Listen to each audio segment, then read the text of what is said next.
The sound of gunfire had long since stopped, but its echo still lived in the hearts of the people. The village square of Umudike was filled with men, women, and children. Everyone had gathered to hear the words of Oge, the finance minister of Biafra. They were tired, worn out, but filled with hope. The flags of Biafra fluttered above their heads, but no one knew what the next steps would be now that the battle had ended. Oge stood in the center of the square, his voice calm but firm. "The war is over, but the fight is not finished," he said. The crowd leaned in closer, desperate for guidance. "We have reclaimed our land, but to keep it, we must rebuild. And to rebuild, we must stay united." The sun was setting, casting long shadows over the faces of the people.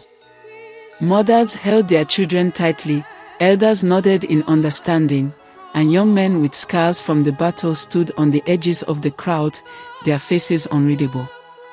Oge raised his hands, signaling for quiet. "I know you are afraid.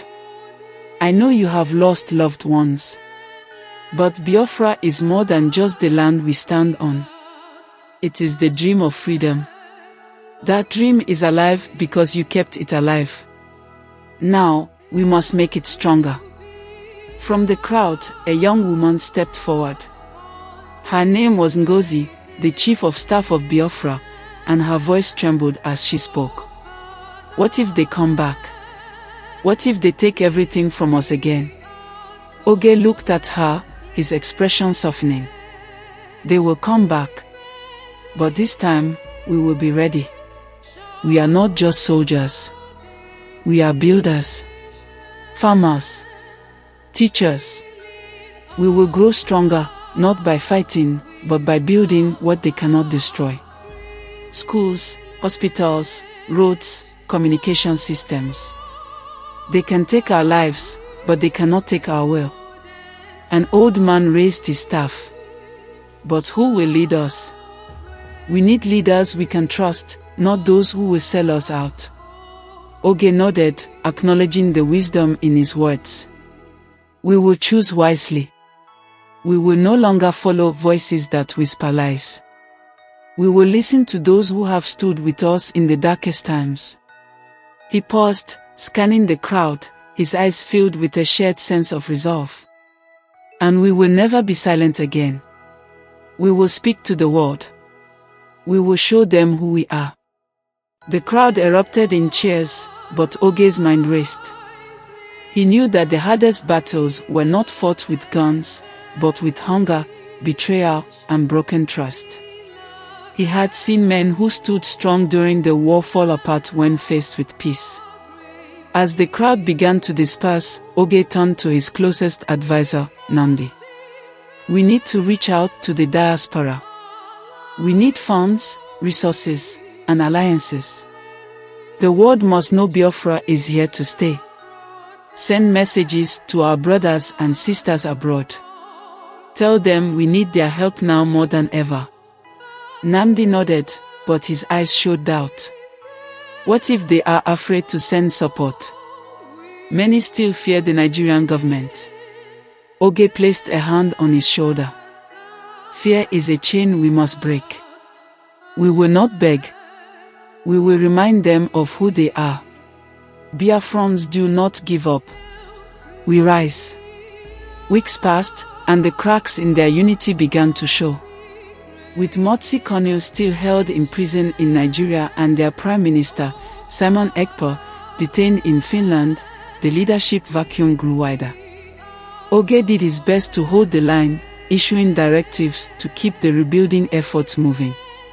Yet Ngozi, whose voice had grown louder in the absence of other leaders, began questioning his decisions openly. "Oge, this is not enough," she said during one tense meeting. "We cannot pretend to move forward without our leaders. We need Kanu. We need the Prime Minister. Or else, the people will lose faith. Ngozi, we cannot stop everything and wait for their return," Oge snapped. "We must keep building. If we wait, we will lose momentum. We need action, not hesitation." Ngozi stepped closer, her voice rising. Action. You mean half measures?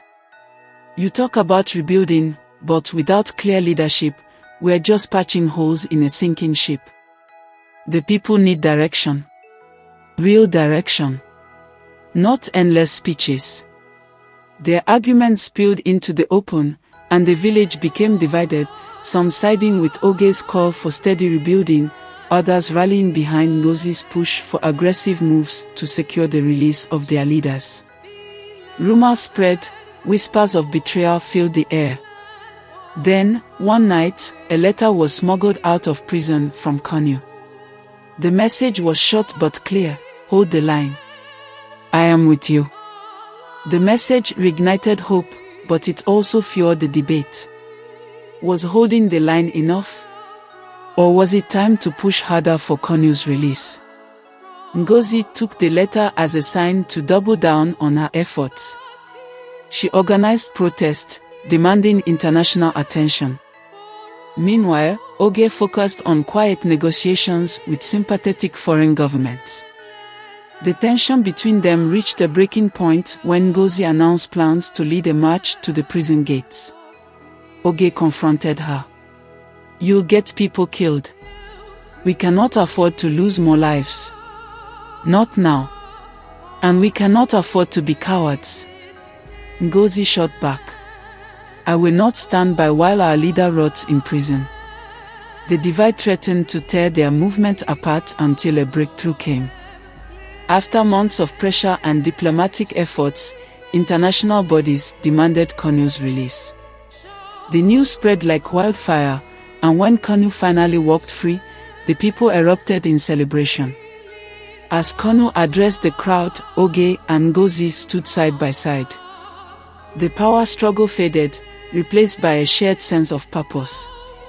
But the challenges were far from over. Now, with their leader back, the question remained: could Biafra finally find its footing and claim its rightful place in the world?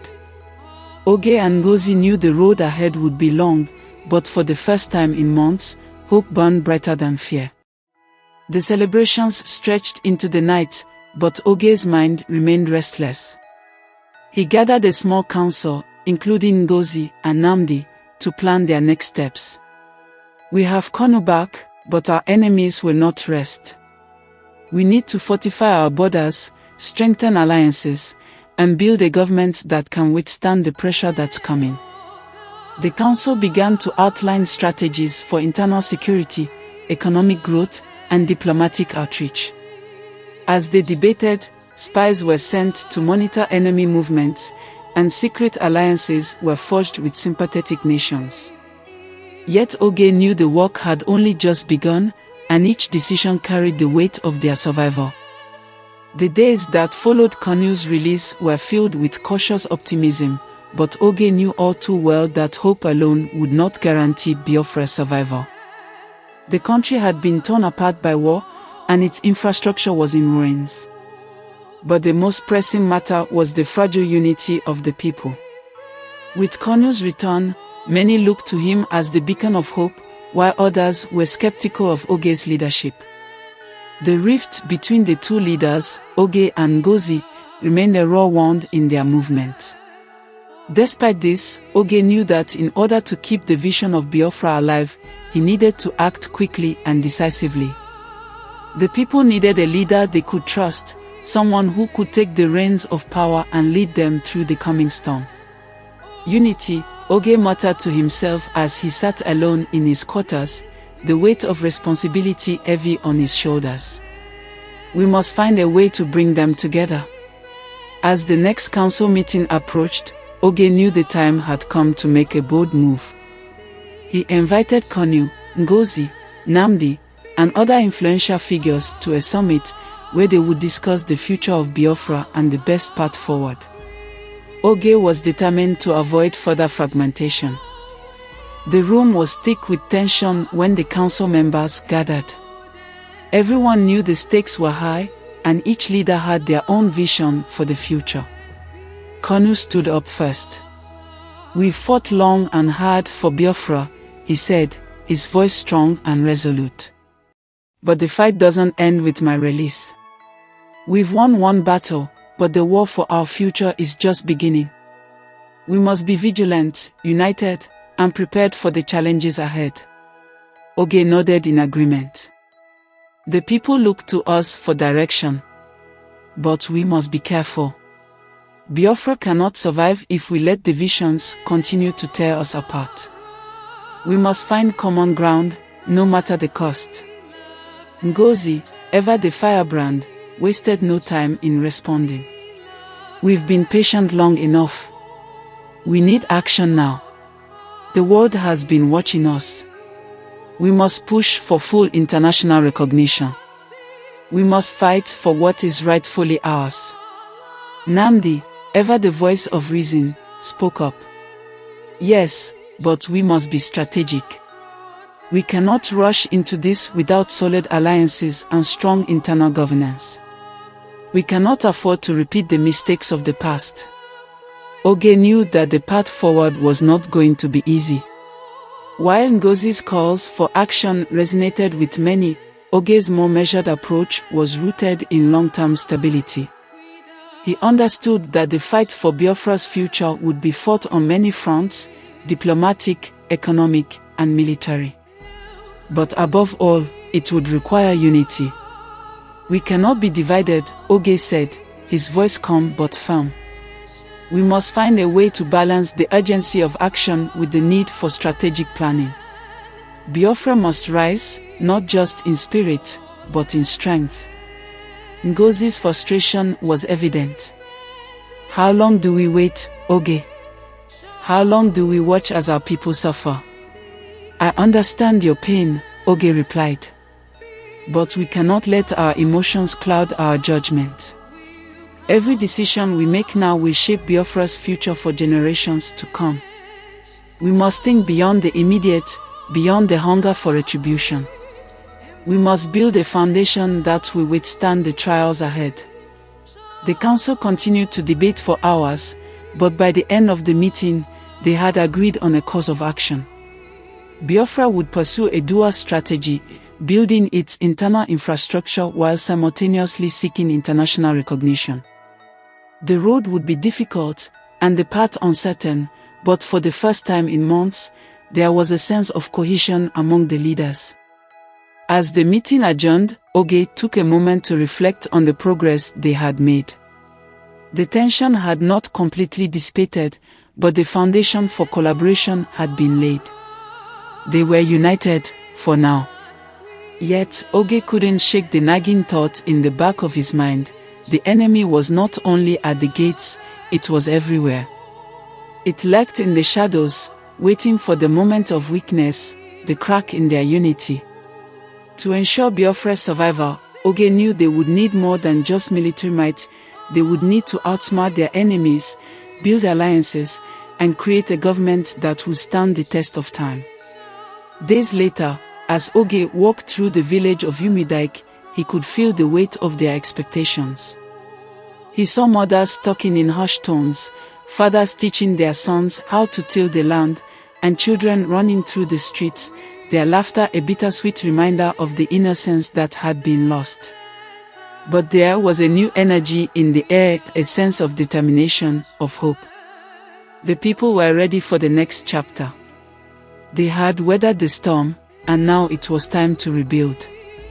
Oge stood at the heart of the village, looking out over the land that had once been ravaged by war. This is our home, he thought. And we will protect it with everything we have. But even as he embraced the hope of rebuilding, he knew the hardest battles were yet to come. The enemy was not just the forces of Nigeria, it was the forces of division, of corruption, of fear. Biafra would have to fight them all. And so, Oge's journey continued, a journey not just of survival, but of forging a nation from the ashes of war. A nation built not on the strength of arms alone, but on the strength of its people, united by a shared vision of freedom. The road ahead was long. The challenges would be many.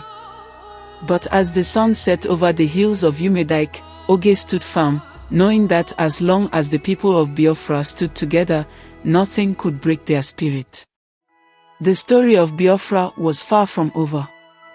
Months passed, and the people of Biafra pressed on with their hard work of rebuilding.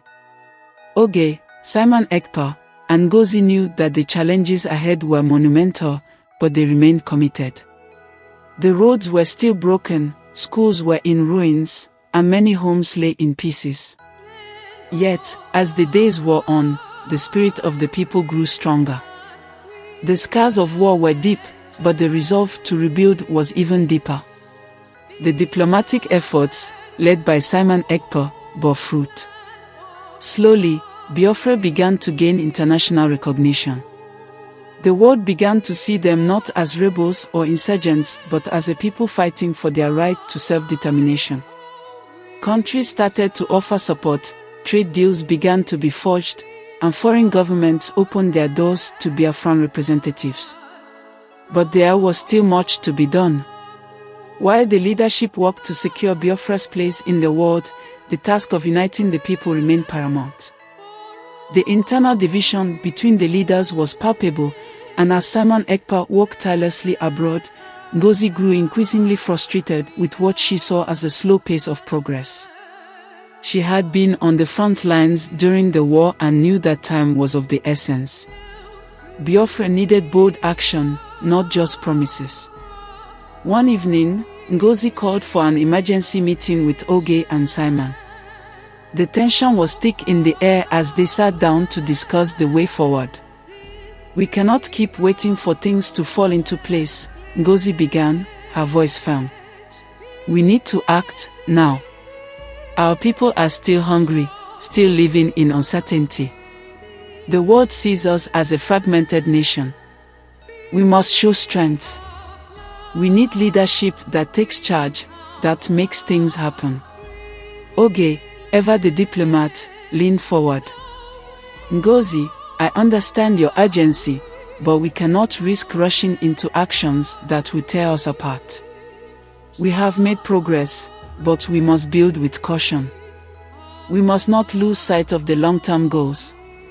Simon, who had been quiet until now, finally spoke. "We cannot continue to be divided, not when the world is watching. Biafra's future lies in unity. We must show the world that we can govern ourselves, and that we are stronger together than apart." Ngozi's frustration was evident. "I don't think you understand. The world doesn't wait for us to get our act together. Our people don't wait. They need to see action. If we wait too long, Biafra will lose its chance to thrive." The meeting grew tense as they debated the best course of action. But amid the rising voices, Kanu's calm presence brought a sense of order. He had been listening intently, his thoughts clear and unwavering. "I understand both sides of this argument," Kanu said slowly, his voice carrying authority. "We need to rebuild, but we also need to demonstrate our strength. What Ngozi says is true, our people need to see action. But Oge is right too. We must rebuild the foundation before we can stand strong. We must ensure that Biafra is stable from within." Kanu's words hung in the air, and for a moment, all was silent. He looked at each of them, his gaze steady. "It is time for us to lead with both strength and wisdom. We will take action, but it will be measured. We must build a government that can withstand any challenge, both internal and external." The council sat in silence for a long while, the weight of their decisions heavy in the room. When they finally spoke again, there was a quiet agreement. The path forward would be one of balance. They would push for immediate progress but remain focused on laying the groundwork for long-term stability. As the weeks passed, their efforts began to show. The country's infrastructure was slowly coming back to life. Markets opened, schools were rebuilt, and hospitals began to function again. The people, once wary, began to trust their leadership again. The struggles had not ended, but there was now a sense that Biafra could rise again, not just as a land, but as a thriving nation. But the road to full sovereignty was not without its bumps. Outside forces, still wary of Biafra's independence, continued to undermine the movement in subtle ways. Tensions with Nigeria remained, and there were whispers in the halls of international politics, debates over Biafra's legitimacy, and threats of intervention. One evening, while Oge and Ngozi were walking through the streets of Umudike, discussing the progress they had made, Oge paused. "Do you think we'll ever truly be free, Ngozi? I mean, free from the threat of outside forces, free from the burden of having to prove ourselves every day?" Ngozi looked out at the setting sun, her face thoughtful. "Freedom is never just handed to you, Oge. It's something you have to fight for, every single day. And I believe that the more we show our strength, the more the world will come to respect us." Oge nodded, though the uncertainty in his heart remained. Biafra had come far, but the true test lay ahead. Their survival depended on their ability to stay united, to strengthen their internal systems, and to push forward without being consumed by external pressures. And then, just when they thought things might settle into some semblance of peace, a new challenge emerged. A high-ranking official within their own ranks was discovered to have been working with foreign interests. Rumors of a betrayal filled the air, and whispers of corruption began to spread like wildfire. Oge was torn. He had trusted this official, and now he had to face the possibility that the very people they had been working so hard to rebuild with could be the ones to tear them apart. Biafra was not just under attack from external enemies, it was now fighting a battle within. The lines between loyalty and betrayal blurred, and Oge, Ngozi, Simon, and Kanu were forced to confront the reality that, even in the aftermath of war, they still had enemies in their midst. The discovery of the betrayal set off a chain reaction. The leaders convened urgently to address the crisis. It was clear that this would be a test of their unity, a test of their ability to rise above the internal struggles and continue their path forward. "We cannot afford to falter now," Kanu said, standing before the council. "We've come too far to let this tear us apart. We must root out the traitors and show our people that we will not be divided. Biafra's future is worth fighting for, no matter the cost." The weeks that followed were filled with tension. Oge and Ngozi worked together to restore confidence among the people, while Simon focused on strengthening Biafra's diplomatic ties abroad. Kanu, as always, remained the unifying force, ensuring that the leadership stayed focused on their common goal. As they dealt with the internal betrayal, the rest of the world watched closely. Biafra's resilience and ability to unite in the face of adversity would determine its future.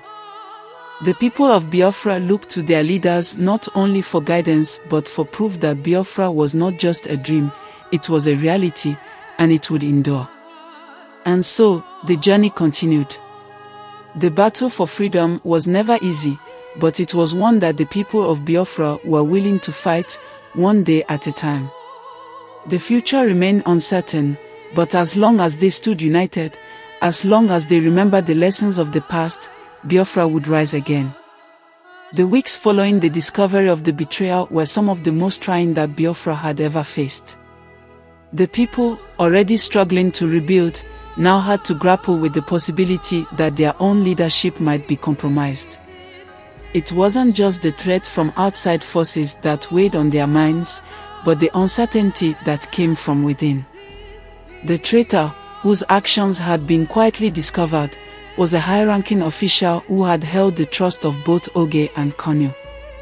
The damage caused by this betrayal was not just political, it was personal. The trust that had been carefully built over the years, both within the leadership and with the people, had been shaken.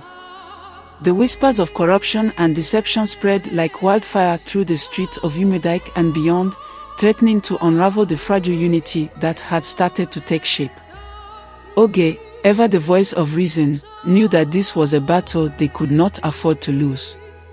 "We must remain calm," he urged his colleagues in a tense meeting. We cannot let fear and suspicion divide us.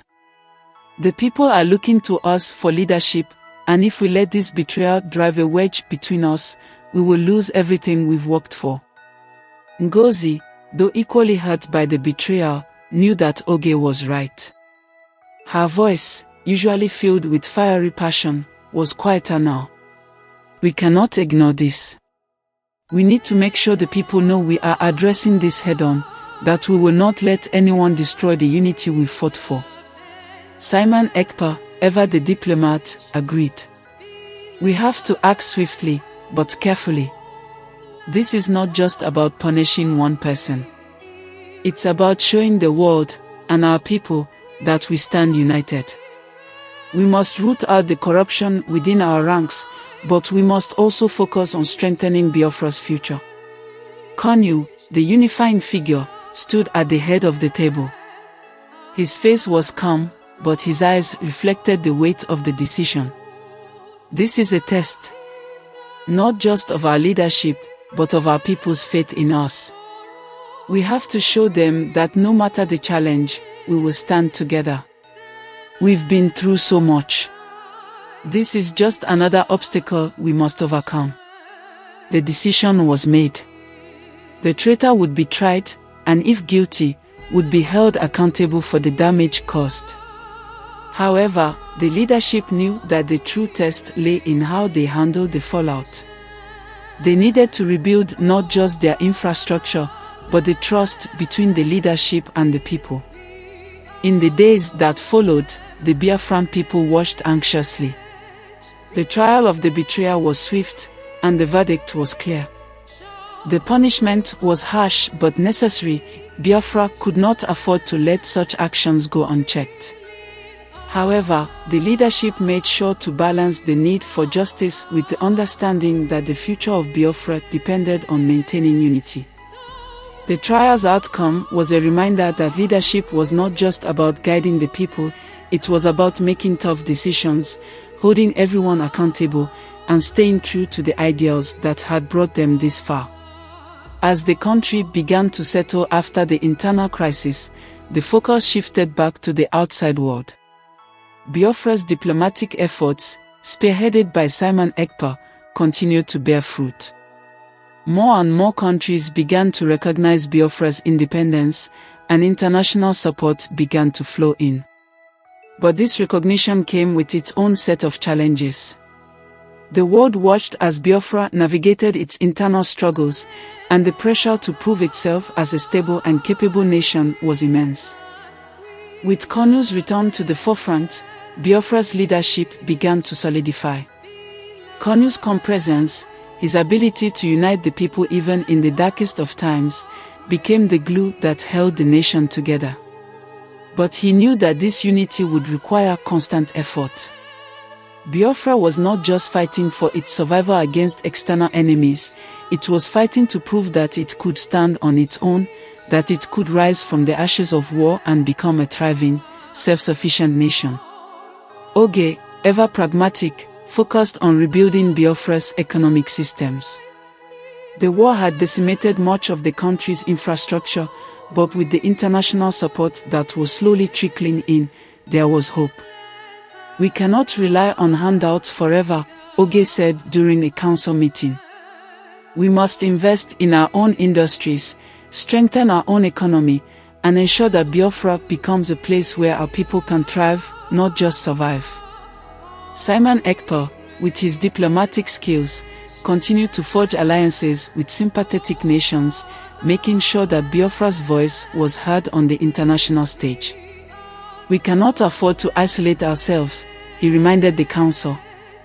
The world is watching, and we must show them that Biafra is capable of standing tall, not just as a symbol of resistance, but as a beacon of hope for all who seek freedom.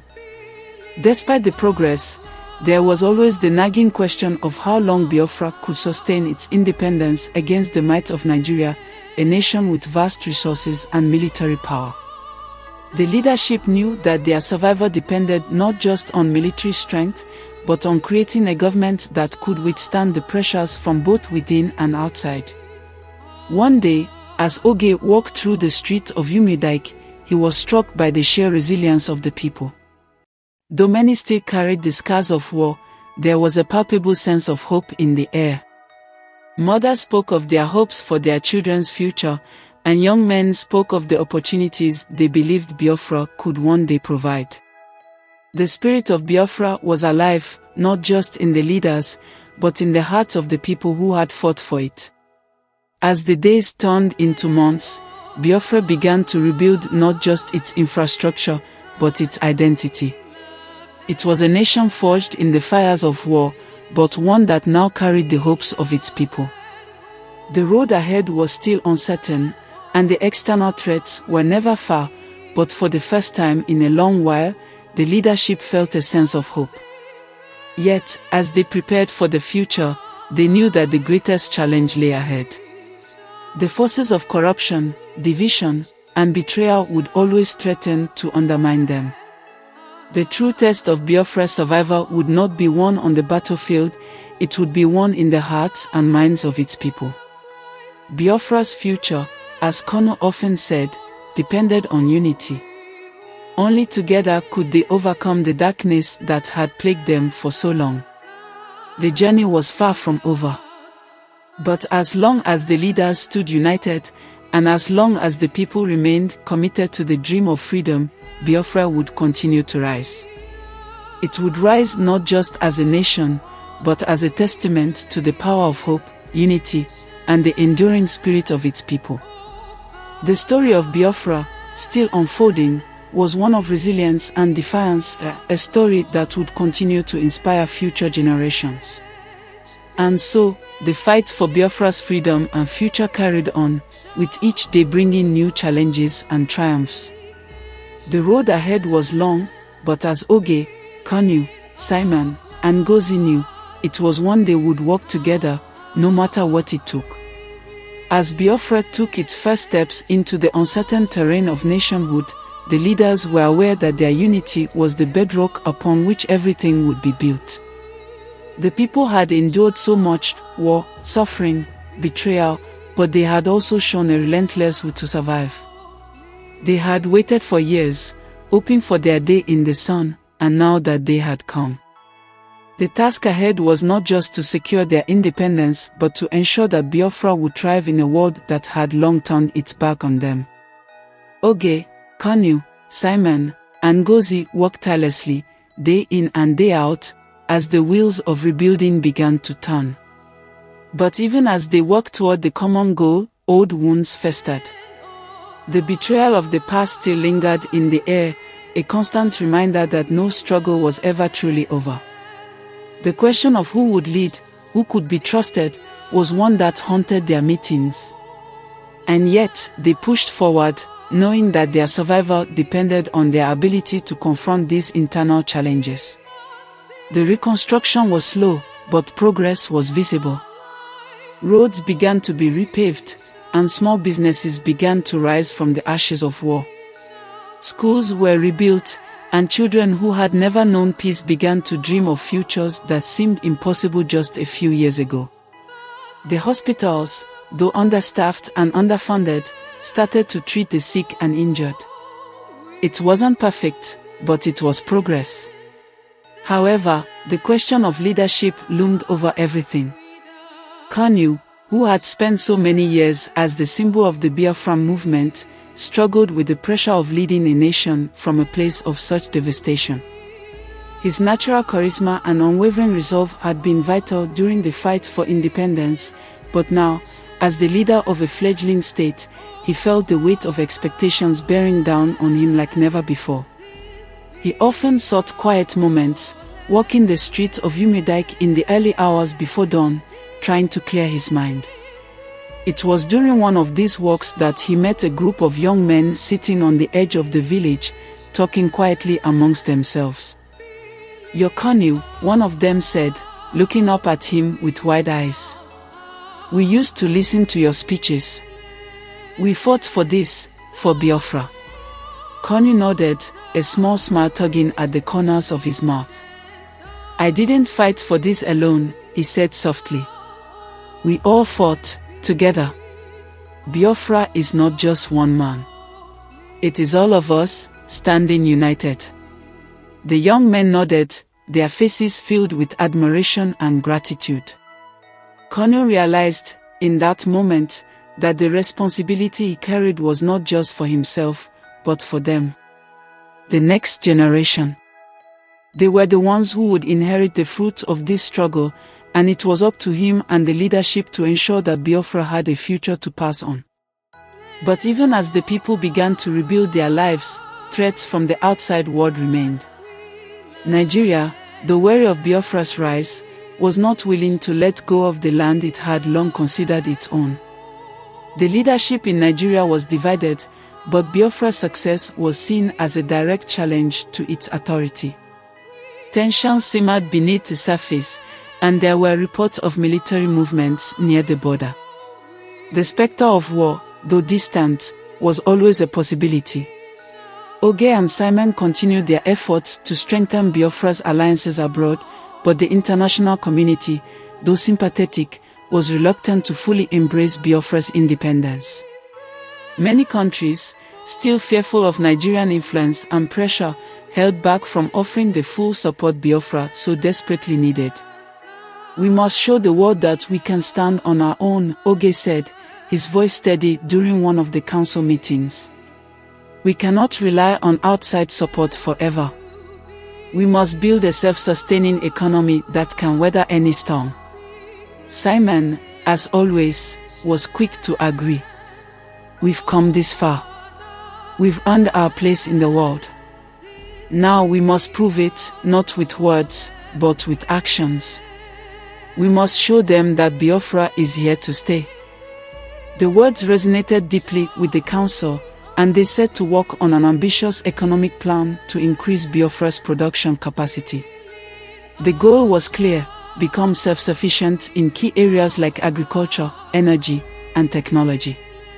If Biafra could demonstrate that it could thrive on its own, it would be much harder for external powers to justify denying them the recognition they so rightfully deserved. Ngozi, ever the strategist, took charge of organizing the effort. "We must think long-term," she said. "We cannot just patch things up. We must build infrastructure that will serve us for generations. Roads, schools, power grids, everything must be built with the future in mind." But despite their focused efforts, they all knew that the true test of Biafra's endurance would come from within. They could build schools and roads, they could form alliances and strengthen their economy, but if they could not heal the divisions among themselves, Biafra would never truly be free. Kanu understood this more than anyone. He had been the symbol of Biafra's resistance, the voice that had inspired millions to fight for their freedom. But now, he had to be more than just a symbol. He had to be a leader in the truest sense, someone who could unite the people, heal the wounds of the past, and guide Biafra toward a future of peace and prosperity. Late one night, after the council had adjourned, Kanu sat alone in his quarters, reflecting on the journey that had brought them here. The struggles, the sacrifices, the countless lives lost. But there was also something else, something deeper. The hope in the eyes of the people. The belief that, no matter what, Biafra would rise again. As he sat in silence, he realized something that he had known all along but had never fully understood until now. Biafra's fight wasn't just about independence. It was about something much greater. It was about creating a nation that could stand as a beacon of hope for all oppressed people. A nation where freedom wasn't just a concept, but a reality. A nation where the dreams of the people could finally come true. And so, with renewed determination, Kanu knew that the journey ahead would be long, fraught with challenges, but also filled with endless possibilities. Biafra was not just a land, it was an idea, a dream that had been passed down through generations. And as long as the leadership stayed united, as long as they never lost sight of that dream, nothing could stand in their way. The world was changing, and Biafra would be a part of that change. But it would do so on its own terms. And in the end, it would be the people of Biafra, together, as one, who would shape the future. As dawn broke over the hills of Umudike, Kanu stood at the window, looking out at the land that had been so long in the making. The sun rose, casting a golden light over the village. Biafra had been born in fire, and now it was time for it to rise. The road ahead was long. The challenges were many. But Biafra would endure, because it had no choice but to. The struggle was far from over, but Biafra's story was one of resilience. And as long as its leaders stayed united, the dream of Biafra would never fade. The future, though uncertain, was theirs to shape. And together, they would. As Biafra moved forward, the weight of the journey never truly lifted. But with each passing day, the resilience of its people and the resolve of its leadership solidified the foundation of the nation. Kanu, Oge, Simon, and Ngozi continued to guide their people, each carrying the burden of their responsibilities while nurturing the hope that had inspired them all in the first place. Over time, the efforts to rebuild the nation began to bear fruit. Biafra's economy slowly strengthened, internal unity grew, and international recognition slowly expanded. Although the world had been slow to embrace Biafra fully, they could no longer ignore the nation's progress. Diplomatic efforts, led by Simon, continued to push for more formal recognition, while Oge's work in creating self-sufficiency began to show its benefits. In the villages and cities alike, the children who had once known only war and fear began to play in the streets with a new sense of possibility. The elders, too, carried the quiet satisfaction of witnessing a dream take shape, a dream that many thought would die with the last shot fired during the war. But Biafra was not just a dream, it was a reality. A reality built on the sweat, blood, and sacrifices of countless men and women. It was a reality that proved that resilience and unity could indeed overcome the darkest of times. Yet, even with all this progress, the leadership knew that the hardest test was yet to come. The real battle was not in the fields or the chambers of foreign diplomats, it was in the hearts and minds of the people. The forces of division, distrust, and corruption would always be a threat, and Biafra's unity would need to be vigilantly preserved. Every step forward had to be matched with the effort to keep their spirit intact, to never forget why they fought and what they fought for. One evening, as the leadership gathered for another council meeting, Kanu looked around at the faces of those he had come to trust. His eyes, once filled with fiery determination, now carried a sense of quiet wisdom. "We have come so far," he began, his voice steady. "But we must remember that this journey is not just about rebuilding a nation, it is about building something that will endure beyond our time." Oge, who had spent countless hours working on the nation's economic policies, nodded.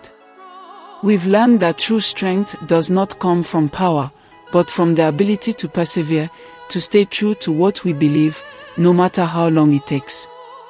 Simon, ever the diplomat, added, "And that strength must come not just from our leadership, but from the people. They are the heart of Biafra. Without them, nothing we've done would matter." Ngozi, whose leadership had been crucial in maintaining the movement's momentum, stood with conviction. "We must never forget that our unity is our greatest weapon. It is easy to give in to division, to let anger and mistrust take root. But if we allow that, we risk undoing all that we fought for." The room fell silent as each leader took in the weight of those words. They had all learned painful lessons in their struggle, lessons that no amount of victory could ever erase. They had learned that leadership was not about holding power, but about serving the people. They had learned that unity was not a given, but something that had to be nurtured, protected, and cherished. They had learned that true strength lay in perseverance, in never giving up even when the road seemed impossible. As the meeting ended, each leader left the room with a renewed sense of purpose. The future of Biafra was not guaranteed, but it was theirs to shape. They knew the challenges would not stop, but they also knew that together, they were stronger than the forces that sought to tear them apart. And so, as the sun set over the hills of Umidike, casting a warm glow across the land, the lesson became clear: true strength lies not in power, but in the unity of purpose. It is in the resilience to stand firm in the face of adversity, the ability to rise when all seems lost, and the determination to never give up on the dream. For Biafra, this was just the beginning. The road ahead would be long, but as long as the people stood united, as long as they remembered the sacrifices of the past, Biafra would continue to rise. They had already proven that their spirit could not be broken, that their dream could not be destroyed. And as the future unfolded before them, they knew that their story would inspire generations to come. The lesson for all, then, was clear: unity, perseverance, and hope are the foundations of every struggle. When we stand together, we become unstoppable. And so, with this knowledge, the journey continued, ever onward, ever forward. The story of Biafra, though long, would never be forgotten. It was a story of survival, of triumph, and of the unwavering will of a people who had dared to dream and never stopped believing. As the days grew longer and the months passed, Biafra's leaders, Kanu, Oge, Simon, and Ngozi, continued their work to secure the future of the young nation. The streets of Umidike, once filled with the echoes of gunfire, now hummed with the sounds of rebuilding. Hope was slowly turning into action. The people of Biafra, once broken, were now slowly finding their feet again. But the road ahead was never going to be without its hurdles. Though their unity was strong, they all knew that the forces of division and corruption were ever present. Their success would depend not only on the tangible gains of reconstruction but on their ability to keep the heart of Biafra alive. The dream of an independent, self-sustaining nation had to be safeguarded, not just from external threats, but from within. As Biafra continued to make its mark on the world stage, it also faced the weight of its own growing pains. The seeds of internal conflict, even after the betrayal of the past, still lingered. The younger generation, eager to prove themselves, began to question the methods of their leaders, demanding swifter action and more immediate results. Beneath the surface of diplomacy and economic development, a quiet struggle was brewing, one that threatened to tear apart the very fabric of the nation. There were whispers of dissent, of factions forming within the leadership itself. And outside, Nigeria and other external forces continued to watch, waiting for an opportunity to weaken Biafra. The real battle, they realized, was only just beginning. The question that remained was whether Biafra's unity could withstand the internal tensions, and whether the leaders could guide the nation through the rising storm that loomed on the horizon. Kanu, Oge, Simon, and Ngozi knew that their vision for Biafra was too important to fail. They had fought for independence, but now they would have to fight for the survival of their dream, a dream that required more than just freedom. It required strength, resilience, and an unwavering commitment to their people. The time had come for new alliances to be forged, for difficult decisions to be made, and for the leaders of Biafra to once again show the world that they were ready, not just to survive, but to thrive. And so, as the sun set over Biafra, a new chapter began. The story of Biafra's struggle for survival was far from over. The lessons learned in the first battle would guide them in the second, but only if they stood united, if they kept the dream alive and fought with every ounce of strength they had left. The path ahead was uncertain, but Biafra was no longer a fragile hope, it was a force to be reckoned with. But would the new generation rise to the challenge?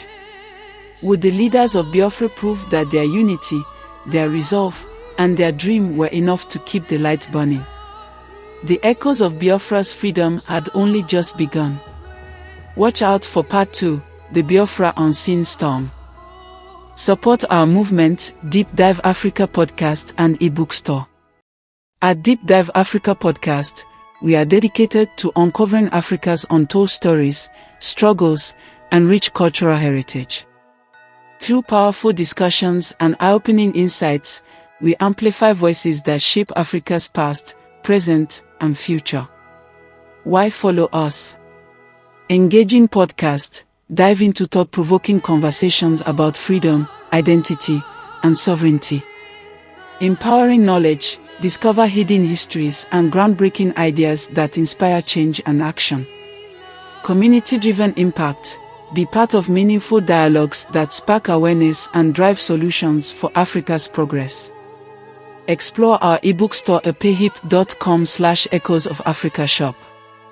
Support our mission by visiting our online ebook store at payhip.com/Echoes of Africa shop. Browse a curated collection of books that empower, educate, and inspire. Whether you're passionate about history, culture, or social justice, you'll find resources that deepen your understanding of Africa's journey. Every purchase helps sustain our mission to keep critical conversations alive and to amplify the voices of change across the continent. Stay connected. Follow us here. Facebook.com/DeepDiveAfrica. X, Twitter, x.com/thebrandcall70080. youtube.com/adeep-dive-africa. Join the movement. Empower the message. Your support fuels our mission to amplify voices, break boundaries, and inspire a brighter future for Africa. Like, subscribe, follow, share and shop today.